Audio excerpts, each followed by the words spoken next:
A woman named Romy is having a great time with her husband Jacob in their bedroom. After sharing an intimate moment, they kiss and say, "I love you" to each other. Suddenly, Romy puts on her nightie and rushes to another room. There, she turns on her laptop and lies down on her stomach. She watches intense adult content, pleasuring herself until she reaches climax.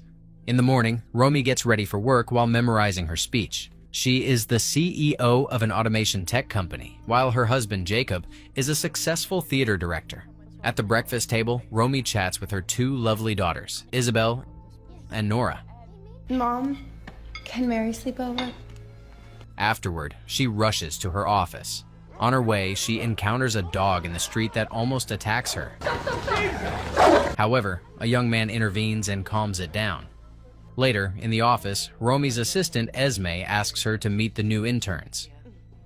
Is now a good time for me to introduce the interns? One of the interns, Samuel, asks a question about automation and instantly catches Romy's attention. I have a question.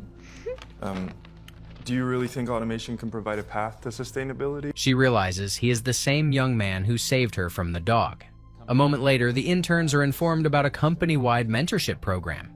Esme recommends applying, as having a mentor provides a better understanding of the company. I highly recommend it. A mentor makes a huge difference in how you get to experience the company. A few days later, Romy encounters Samuel in the office and asks him to make coffee for her. Curious, she asks how he was able to calm the dog that day.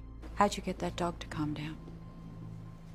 Samuel explains that he gave it a cookie and playfully asks if she needs one. Why do you want one? He then advises Romy not to drink coffee after lunch. Romy gets flustered and tells him to mind his own business. Later, everyone meets at the office Christmas party. There, Esme tells Romy that she likes her name. Romy responds that she was named by a guru. I was named by a guru. Seriously? She then reveals that she grew up in communes and cults, shocking Esme. Afterward, Romy stands on the hotel balcony when Samuel unexpectedly arrives. He asks her for a lighter, then brushes off the awkwardness by initiating a conversation. He tells Romy about the mentorship program and that she is his mentor. I chose you as my mentor. However, Romy appears indifferent and says she doesn't know anything about it. Back at the party, everyone is dancing and enjoying themselves. However, Romy is seen staring at Samuel, captivated by him. As she watches, she notices that he drops his tie while dancing. The next day at the office, Romy notices Samuel's tie on the floor. Discreetly, she picks it up and takes it to her office. Overcome by her hidden desires, she sniffs it and presses it to her lips intensely. Lost in thoughts, Romy visits a clinic for a treatment to look younger. Later, during a family photo session, her daughter Isabel notices her swollen face. Isabel points it out, saying she looks awful. Lady. No, come, enough. Enough. However, Romy ignores her and continues with the shoot. The next day, Samuel and Romy cross paths in the elevator. There, Samuel tells her that he is looking forward to their introduction meeting under the program. The what? A 10-minute introduction meeting? I don't know who sent that email, but This makes Romy inquire with Esme about who made her part of the mentorship program. Esme tells her that Hazel, an executive, put her name down to get her involved in extra activities. Hazel thought it'd be good for you to take part in some extra activities internally. Eventually, Romy decides to meet Samuel for the meeting. There, Samuel asks her about her warehouse automation dream. At first, Romy tells him to Google it. However, Samuel insists that he wants to hear it from her. No, I just wanted to hear it from you. This prompts Romy to open up about how she was recruited by an investment firm through a tough selection process. During their conversation, Samuel makes a comment about Romy's personality, saying that she likes being told what to do. you think I don't like power? No, I think you like to be told what to do. This makes her uncomfortable, and she decides to leave. Samuel apologizes and tries to stop her. The moment of tension leads Romy to kiss Samuel. However, she quickly pulls away and leaves in a state of panic. Deliberately, Romy decides to avoid Samuel. However, Samuel doesn't give up and confronts her outside the office building. He asks why she hasn't responded to his email regarding their weekly meetings. Romy gets annoyed and calls him out on his behavior. Unbothered, Samuel keeps insisting that she meet with him, and Romy finally says she will think about it. Afterward, Romy rushes to the theater to meet Jacob, seeking a sense of control. Jacob is surprised to see her as Romy praises his play rehearsal. It's amazing. Thank you. At night, Romy and Esme meet with Hazel to discuss recruiting more women at the company. On recruiting women. We are, and we do. No, I know. Listen to her. As they talk, Romy is distracted by Samuel, who is staring at her. In the meantime, a waiter brings a glass of milk. As everyone wonders who ordered it, Romy realizes that Samuel ordered it for her as a control test. Understanding the dynamics, Romy drinks the milk in one go, with her eyes fixated on Samuel. Good girl. Eventually, the situation makes Romy feel her desires overpowering her. Later, Jacob's play proves to be a huge success. Romy dresses up to congratulate Jacob backstage at the theater. Afterward, she goes to her office. There, she finds a note left by Samuel asking her to meet him in a hotel room. The next day, Romy goes to the hotel room to meet Samuel. At first, she expresses concerns about Samuel's young age, saying it feels like she is taking advantage of him. However, Samuel tells her that he holds the power, as one phone call could make her lose everything. I think I have power over you because I could make one call and you lose everything. In the intense moment, Romy decides to leave but can't resist and runs back to Samuel. Samuel tries to calm Romy as he begins giving her orders, playing the role of a dominant partner. He asks her to get on her knees, and she obeys. Samuel brings out some cookies, treating Romy like a dog. She listens to him and feels controlled by him. This submission allows Romy to experience intense pleasure for the first time. However, as the moment fades, guilt overwhelms her, and she starts crying. Seeing her distress, Samuel gently hugs Romy and tries to comfort her. Eventually, they build trust and get comfortable with each other. This opens the gate for Romy's wild thoughts to turn into reality. Romy and Samuel enjoy each other's company, experiencing sexual affairs in different places. Subsequently, Samuel understands Romy's needs and fulfills the desires she has been suppressing for years. After a few days, Samuel goes to Romy's country house where he meets her husband and daughters. Romy is shocked to see him there. Samuel explains that he came because Romy forgot her laptop at the office. Oh, hey. Hey, Mama. You forgot your laptop at the office. Esme told me to bring it to you. Furious, Romy asks Samuel never to come to her house again. She tells him that her family is everything to her and that he shouldn't meet her outside of work.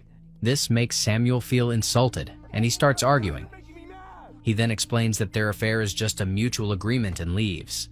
The next day at the office, Samuel asks Romy to meet him on the office roof. He tells her that he has requested a transfer to another department. Romy explains that this could potentially expose their affair, but Samuel insists that it's the best decision. It's for the best. For both of us. What? Later at night, Jacob tries to get close to Romy. Frustrated, she pushes him away and confesses that she has never felt pleasure with him, I've never had an orgasm with you. leaving him confused. Desperate, she goes to meet Samuel at the bar where he works part-time. However, Samuel refuses to meet her. I need to talk to you. I'm sorry, but he says you need to leave. And she leaves, feeling heartbroken. The next day, Jacob asks Romy about her hurtful statement from the night before. Romy panics and explains that she didn't mean it, blaming stress. I was stressed. Of course I didn't mean it. At the office, Romy meets Samuel for their weekly meeting. She insists that they continue their affair. Then, she explains that she was only trying to protect him. I want to be protective. I don't want to hurt you. You keep saying that. Samuel responds that their relationship is consensual and that they should trust each other. Moreover, he demands that she follow his every order, and Romy agrees. Afterwards, Romy meets Samuel at a hotel where they explore their desires together.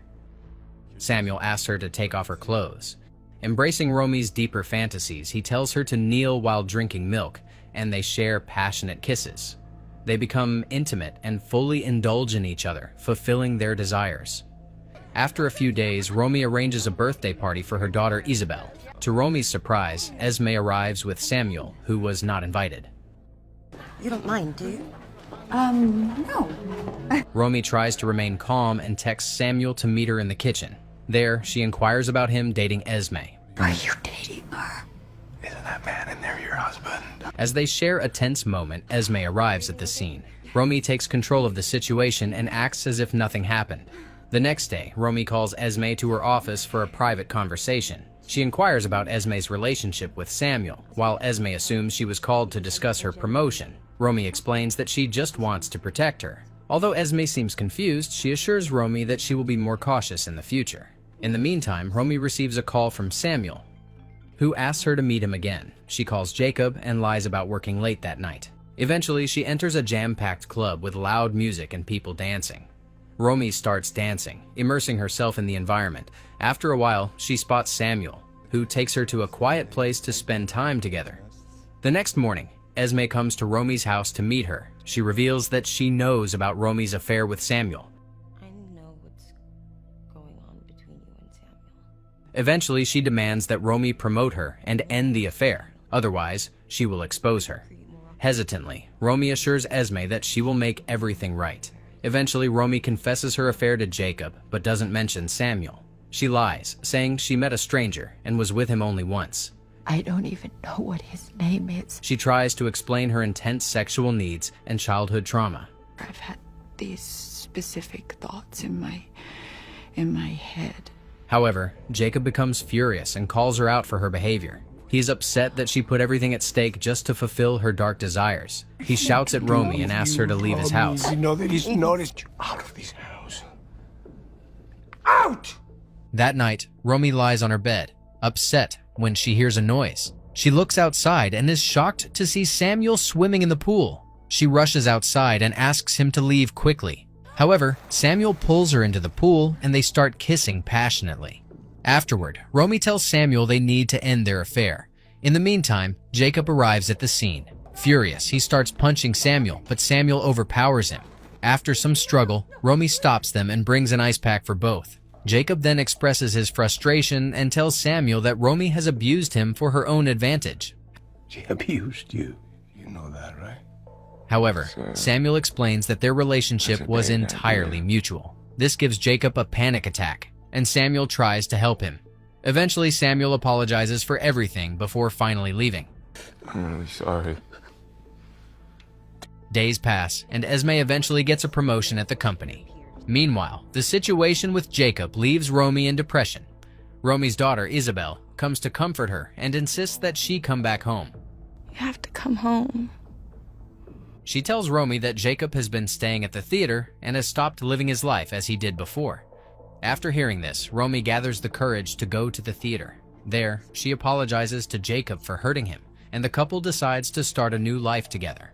Finally, Romy resumes her work with confidence. A board member, Sebastian, informs Romy that Samuel has started a new job in Tokyo, Japan. Romy realizes that Sebastian knows about her affair with Samuel. Sebastian indirectly pressures Romy and invites her to his house for a private drink. Understanding his intentions, Romy firmly refuses and makes it clear that she is not afraid of him. I'm not afraid of you. The scene then shifts to Romy's bedroom, where Jacob tries to understand his wife's desires. Romy guides him, using what she learned from Samuel to make their intimacy more exciting. Eventually, Jacob helps Romy find pleasure. Meanwhile, Romy imagines Samuel playing with a dog in the hotel room where they first met in